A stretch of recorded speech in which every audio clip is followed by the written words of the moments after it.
Hey there and welcome back to Mass Effect. My name is Pete and today we complete Feros, then do a bit of stuff on the Normandy and then head out for our next assignment. In the last episode we defeated the Thorian and therefore completed the part of the main questline that takes place on Feros. Now we can get a few lines of dialogue from everyone in the colony of Zeus Hope, and since we kept everyone alive they will be especially thankful. Ships are already on their way here with supplies.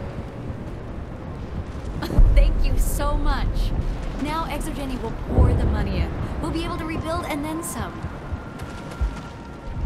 All traces of the Thorian will be erased in short order.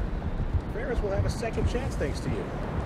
Commander, glad to see you survived your encounter with the Thorian. I fought so hard, but any thought of my own caused so much pain. I will do what I can to assist the colony in this difficult time. I am ashamed of the damage done to the lives of these people. And the conversation was just for those 2 sentences. We can now say goodbye to her. Farewell, Shiala. Farewell, Commander. I wish you well in your hunt. Let's continue to bask in glory for a few more moments and talk to the Silurian merchant Ledra next. I never thought I would be so thrilled to see a soldier.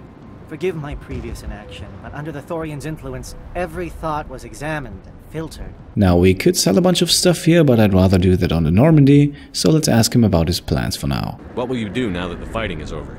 I may stay, try to recover my losses. I can have new supplies delivered within weeks. Perhaps the colony will survive after all. Well, I have no doubts it will. Goodbye. I wish you well in your future efforts. There are a couple more colonists inside of the freighter. Thank you for everything you did.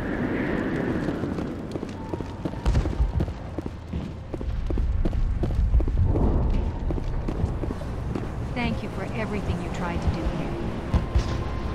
I'm free. Thank you for giving me my mind back. Free. I can't believe I'm free. And there is also a terminal in this freighter that we could hack, although we did that already, but every time you reload a save it can be hacked again, making it an infinite experience point glitch. Finally, that damn thing is out of my head. I can think without pain. And with the power cells you brought, I can get this place up and running again. Thanks, Commander. It will take time for things to get back to normal around here. Thank you for freeing us. Alright, I think that's it. We will now turn our back on Zeus Hope. We have done everything we can here, and thanks to our efforts the colony will hopefully survive. So it is now time to go back to the Normandy and recap the mission.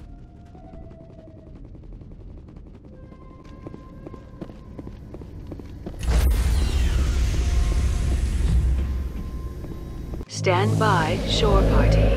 Decontamination in progress. Commander, you look pale. Are you suffering any ill effects from the cipher?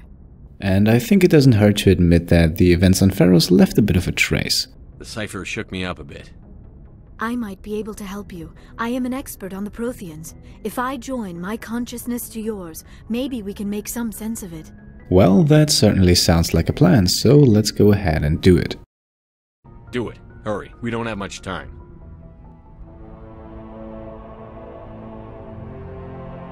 Relax, Commander. Embrace eternity.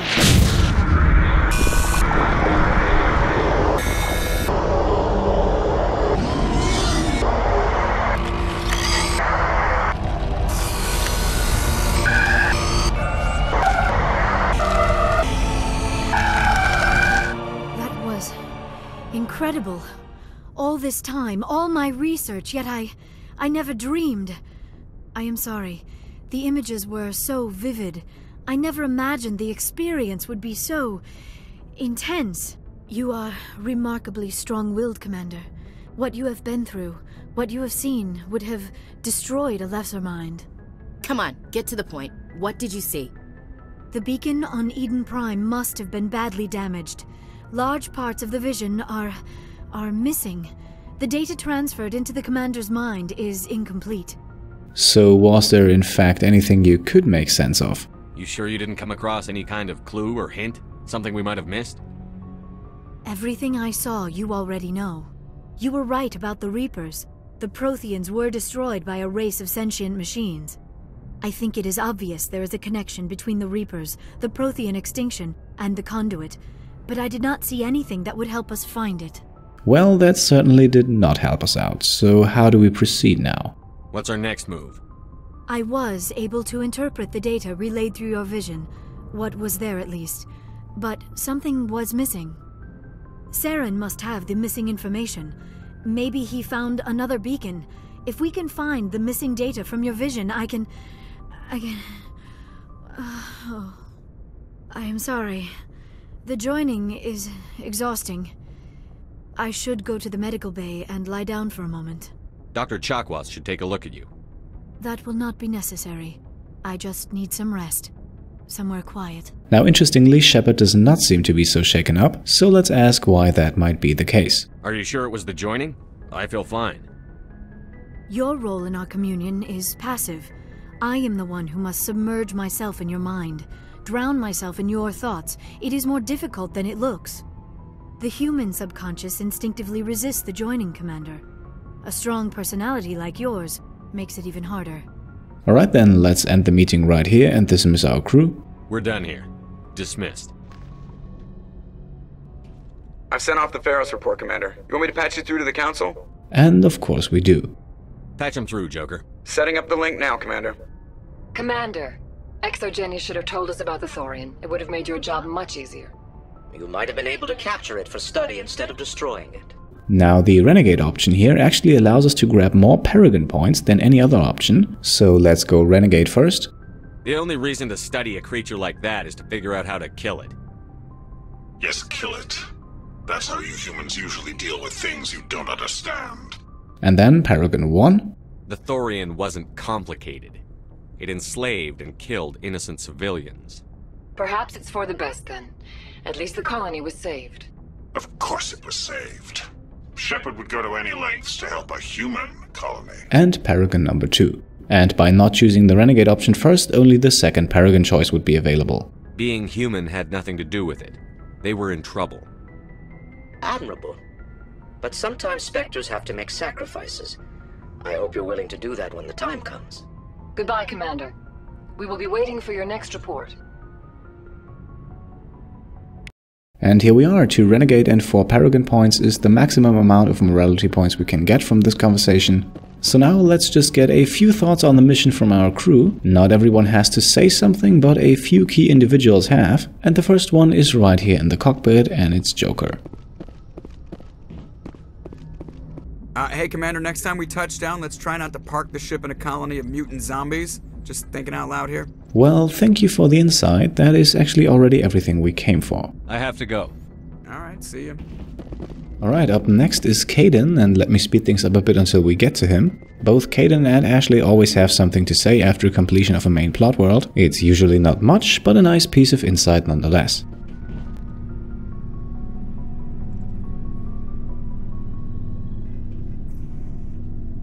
Anything you need, Commander? And so, let's now ask him about his thoughts on the mission on Feros. What's your opinion on the last mission? I'm glad there aren't many aliens like the Thorian. I don't think my stomach could take it. Hell of a deal you worked out with Jong, though. If I ever get a speeding ticket, I want you to be my advocate. Well, thanks for the compliment. That's basically all we came for. We'll talk another time, Lieutenant. Commander? Now, before we get some input from Ashley, we should probably have a look at Liara. After all, she seemed pretty shaken up.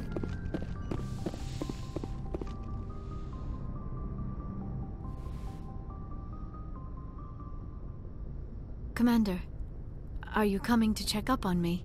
Well, forgive me for being a bit worried. You look much better. How are you feeling? Dr. Chakwas assures me I am going to be fine. I was impressed with her knowledge of Asari physiology. And let's use the opportunity to give a nice compliment to the doctor. You're in good hands.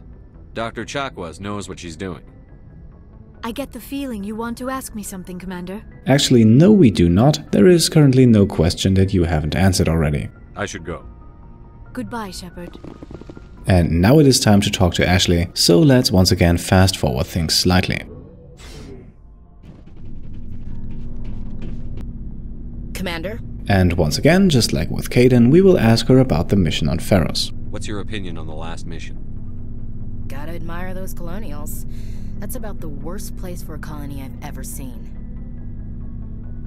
Given the option, I'd get the hell out of Dodge. Yeah, finally we can agree on something. I'm almost sad that we have to end the conversation here. Dismissed, Chief. Sir.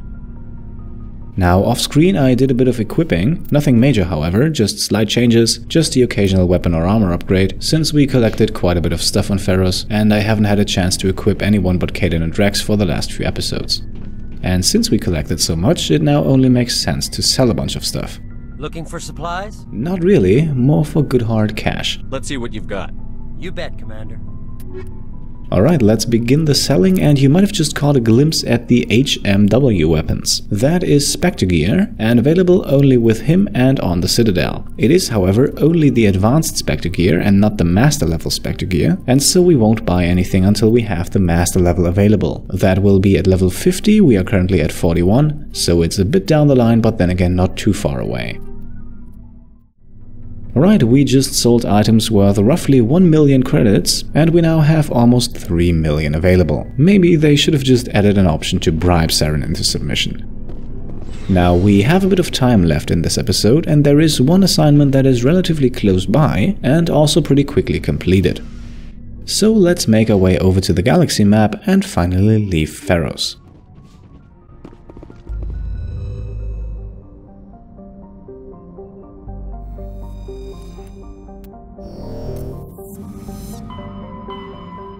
Our destination lies in the neighboring Maroon Sea cluster, and here we want to travel to the Caspian system.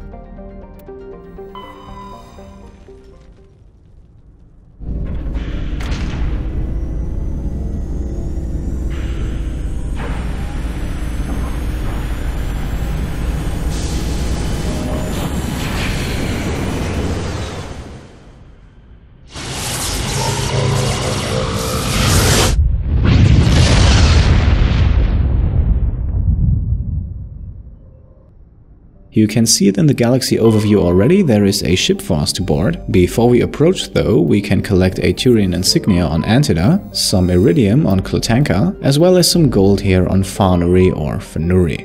I still have no idea how to pronounce all these planets. With those three taken care of, we can now board the MSV Cornucopia.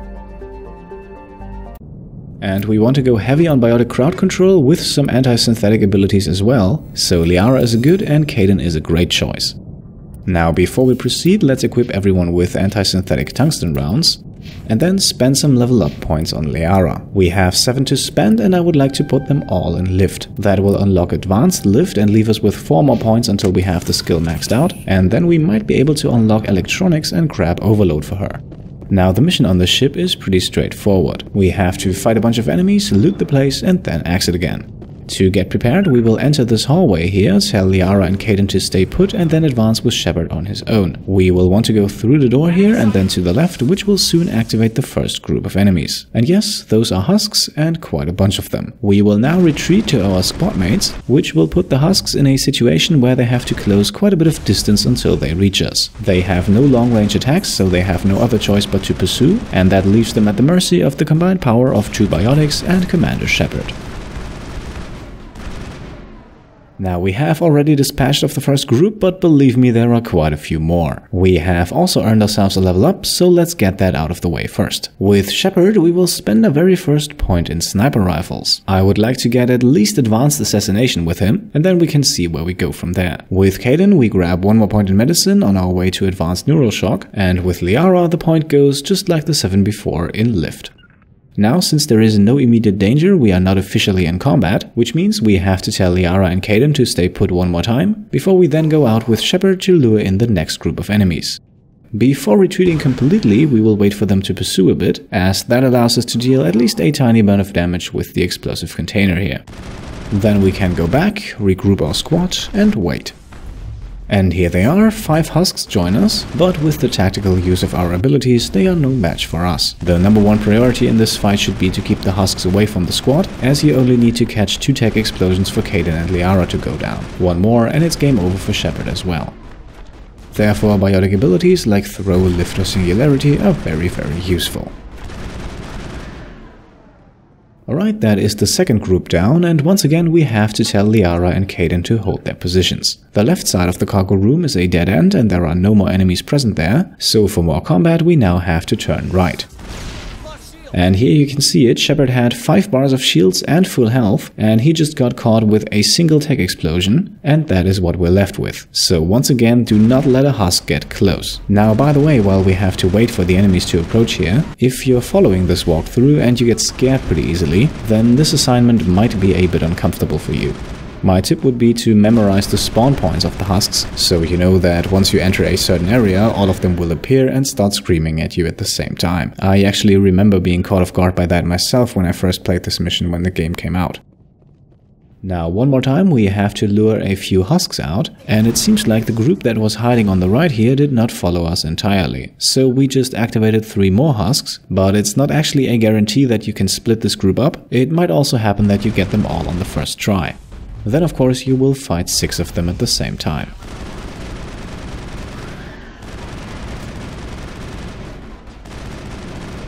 Now, apart from the fact that we have to use decryption later on, Kaden really is the perfect squad mate for this assignment. Not only can he use lift and throw to keep the Husks away, but because we have created ourselves a nice choke point here at the door, overload is also incredibly useful. If you didn't know, the Husks actually have a tendency to stumble and fall over, just like the Thorian creepers. However, they don't do it as often and they don't do it at all as long as their shields are up. Now, the creepers don't have shields to begin with, and a well-placed and maxed out overload can have the same effect for the Husks. Now, I got caught up on a corner here and got hit with 2 tech explosions, and you can see how devastating that is. And I have found that the layout of the cargo room makes it more or less impossible to fight a straight-up fight against the Husks. So what I normally like to do here to open combat in this mission is throw the first Husk back out of the doorway, then 1 or 2 more should approach, 1 more throw for them, and then the next Husk that appears gets an overload. That should normally remove the shields on 3 or 4 enemies, and then you can either use lift or singularity, or depending on their health bar, just kill them straight away.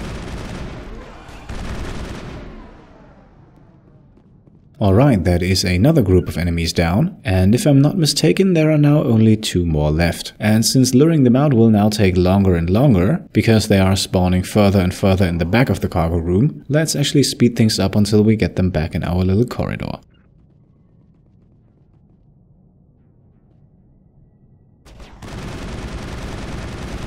Alright, this is actually also a nice strategy. If the Husks approach 1 by 1 with sufficient distance in between, then it should actually be possible to kill at least the first one without wasting any ability. Then we can start the usual throw-throw overload combination on the second one and speed up the fight ever so slightly.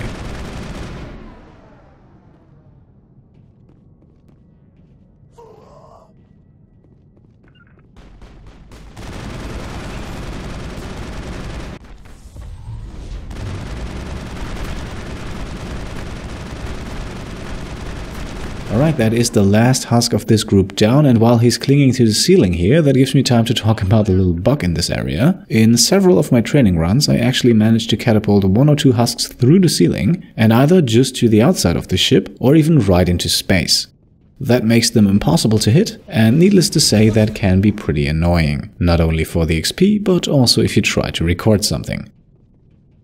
Now we have successfully activated the last group of Husks on the ship. A group of 7 is now approaching, and if you consider the fact that all of these Husks were once human, the crew of the freighter had a size of about 30, which I guess is pretty sizable for a ship of this size, especially if you consider the fact that the Normandy has probably less than that, or at least not much more.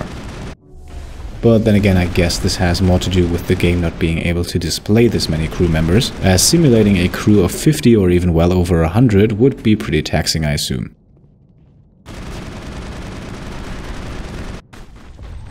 Now we have only 3 more enemies to take out before we're done here, and compared to what we've already been through, that shouldn't be much of a challenge.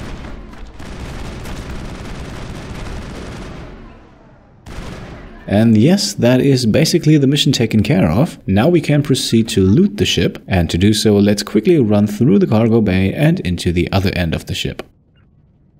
Wonderful. Now, while our crew slowly catches up, we have 3 rooms to investigate. The first one to the left here has quite a few dragon's teeth in it. That's what these large spikes are called. More of interest for us, however, is the malfunctioning object in the back. It contains a level 7 rail extension, nothing too spectacular, but worst case we'll be able to sell it for a bunch of credits.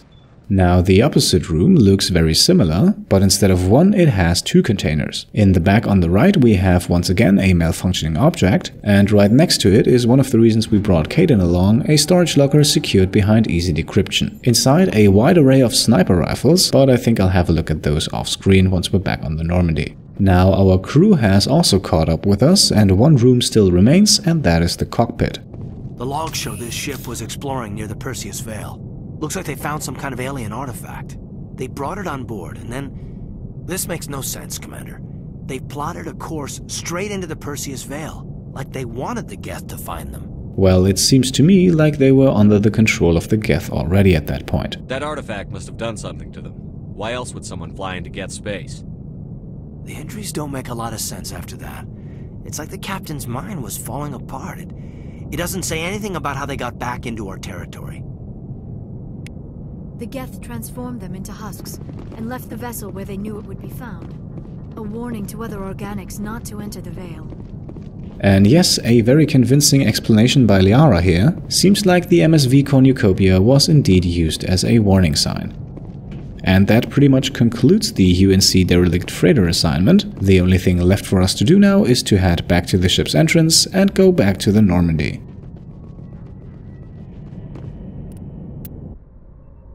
And here we are, back on the bridge. And I think this is a good point to make a cut. For the next 2 videos we will likely stay inside of the Maroon Sea cluster and complete the Exogeny facility as well as the Colony of the Dead assignments, and after that we'll see where the journey goes. Until then, thanks for watching, and I'll see you next time. Cheers.